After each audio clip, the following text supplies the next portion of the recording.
Ushtria shqiptare është pajisur me 40 mjetet e para taktike të prodhuara në Shqipëri sipas standardeve të NATO-s nga kompania Timac Defense, u pronar është dhe shteti shqiptar. Në ceremoninë e dorëzimit, kryeministri Edi Rama e cilësoi këtë një hap të rëndësishëm të industrisë ushtarake shqiptare, duke thënë se vendi po hyn në një fazë të re të prodhimit të pajisjeve të mbrojtjes. Sot ajo çka ishte në vizion dhe në strategjinë e shkruar është e prekshme me sy, flota e prodhuar në Shqipëri për forcat tona të armatosura, e prodhuar sipas standardeve të NATO-s, e prodhuar nga profesionist shqiptar, sapo ka nisur të vijë në dispozicion të ushtrisë shqiptare.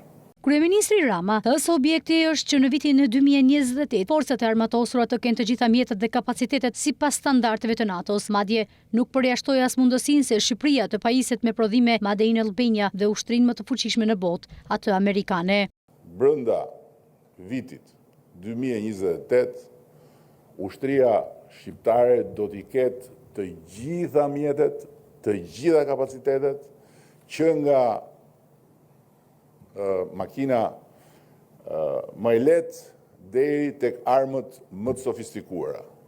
Do ketë flot mjetesh të madhe sipas standardeve të NATO-s për numër forcash për kilometër territor dhe mos u çuditni kur gjëra të prodhuara këtu, të cilat do t'ja japim edhe ushtrisë më të madhe të botës, ushtrisë amerikane. Prodhime Made in Albania. Parafiguroni një ushtar të Shtetet Bashkuara me një prodhim Made in Albania. Kryeministri njoftoi gjithashtu se aktualisht po prodhohen edhe 14 automjete të reja zjarrfikse. 14 zjarrfikse ne nuk i kemi bërë dot bashk në 14 vjet në të njëjtën kohë. Atëherë kur e morëm Shqipërinë pa zjarrfikse. Ndërkohë që sot kemi një flotë zjarrfiksesh jo të vogël, por krejt të pamjaftueshme.